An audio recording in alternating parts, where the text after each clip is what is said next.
Okay, so this is my review of the all-new Apple iPhone 14 Pro. Let's go ahead and jump in. All right, first things first, what can I say about the all-new iPhone 14 Pro that I haven't said already about the iPhone 13 Pro when I reviewed it? Now, not trying to say that there aren't new things added to this newer generation of the iPhone Pro lineup, but what I'm trying to say here is that those upgrades or those additions to this phone are fairly marginal, and that's just my humble opinion. Of course, tons of people are feeling like the changes that took place here are truly major when compared to the iPhone 13 Pro. I personally don't see it, and that's even the reason I tell people, unless you really care about the dynamic island, you know, one of the newest things added to the design of this phone, then you should just go ahead and get yourself an iPhone 13 Pro. Again, just my humble opinion. The reason I ended up grabbing this wasn't even to make a video on it. It's because my wife wanted it. I'm sticking to my iPhone 13 Pro Max that I have here. I just don't see anything different in terms of just the user experience. And of course, that's expected, right? Generally, iPhones have the same user experience throughout. I initially thought that the user experience was going to be drastically different because of that dynamic island, because, you know, it's no longer the notch and now we just have kind of like a pill shape on the display there. So I thought, you know what, it might actually improve it. But honestly, it's just not that different. And I don't mean different that it doesn't look different. Obviously, having that pill shape there makes it look different. But what I mean with the user experience is not that different is because when you use the iPhone 13 Pro or the 13 or even the 14, the regular iPhone 14, the notch there, you tend to forget that in a matter of a few seconds, meaning when you start watching a video, after a couple of seconds, your brain just, you know, switches that part off where you don't pay attention to that. The same thing happens here, right? So it doesn't necessarily protrude or change the way the display looks, but it's there when you start watching the video, but then after like a couple of seconds, you forget that it's there. Now, that's something that could be subjective. You know, some people might feel like this is completely different, but again, my personal opinion is simply that I can't really tell the difference. Other than that, you would just see a ton of similarities in terms of even just the design, right? It's the same design that we are familiar with. The block here, the camera module, the camera block that we have on the iPhone 14 Pro here is a little bit thicker than what you had on the 13 Pro.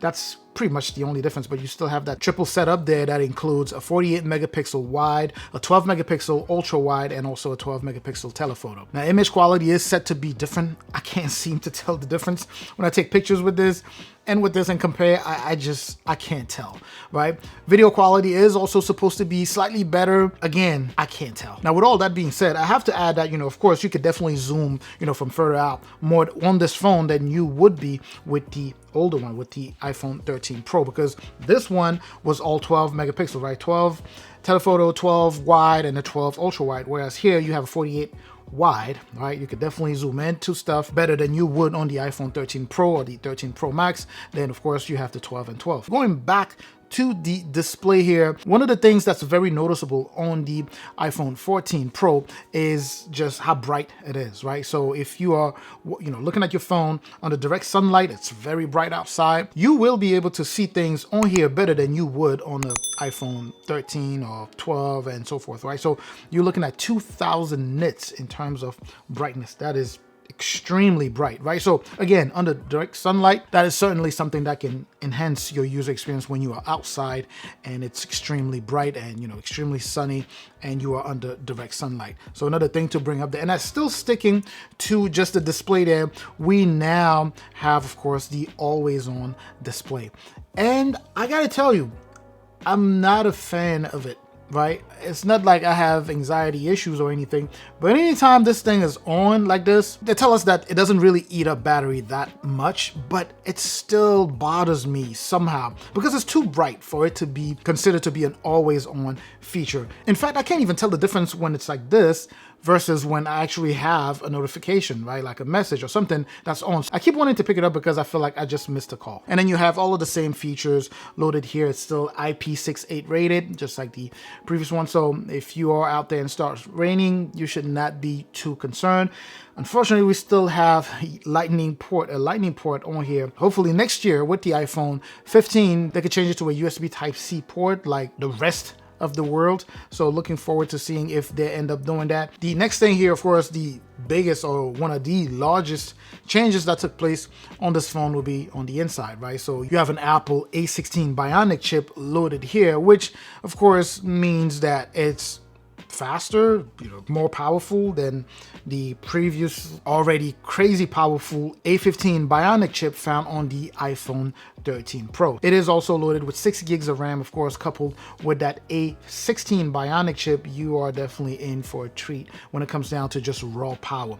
These things are generally extremely powerful, so nothing different here when compared to the previous one. So we are at a stage where you can't buy the iPhone 14 Pro using a reason such as, you know what, my iPhone 13 Pro just wasn't doing it, so I needed to buy the iPhone 14 Pro. That's the main reason I said at the beginning of this video that I don't really see a major difference. Sure, there are differences on this phone. Obviously, it's a newer phone. Like I said, you have the dynamic island, you have a slightly thicker, camera module on the back there, you have a new chip in there, battery, all of that good stuff. But again, to me, it just doesn't make a lot of sense for someone to upgrade going from a 13 Pro or even a 12 Pro, to be honest. I mean, phones, tablets, all of these have become so powerful today that a flagship from a year or two ago is still very relevant today. So for someone to upgrade to this phone coming from a 13 or even a 12 Pro, I think it's too much.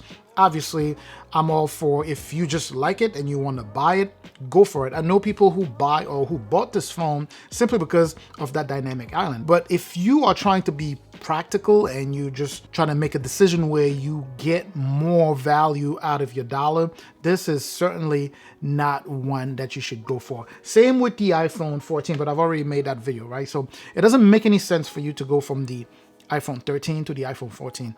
It is literally the same phone. It's extremely close. So the body, everything is the same, except of course the chipset. You can't really accuse the iPhone 13 for not being fast enough, and that's the reason why you're going for a 14, right? So it just doesn't make any sense. But anyway, battery life here is just like what you expected from the iPhone 13 Pro, right? The battery size is about the same, I believe 3200 as opposed to 3250 or something. So it's about the same size, so you should be expecting about the same level of battery life. Sure, of course, you have a newer chipset here that handles battery slightly differently, and you also have the newer iOS sitting on here, iOS 16, but still not something that is drastic enough or significant enough for you to, justify going from a 13 to a 14 Pro or from a 13 Pro to a 14 Pro. Again, all I'm gonna say about this phone is that it's an amazing phone. It's come up to a point where it's almost boring to review iPhones because they're just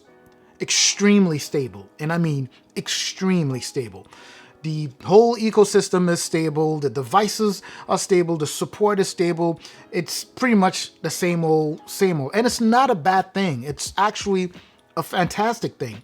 But this is more of a warning to people who currently own the iPhone 13 Pro and who are thinking about upgrading to the iPhone 14 Pro. It certainly is not worth it, in my humble opinion. The dynamic island is functional. You can actually use it, to check your notification and things like that.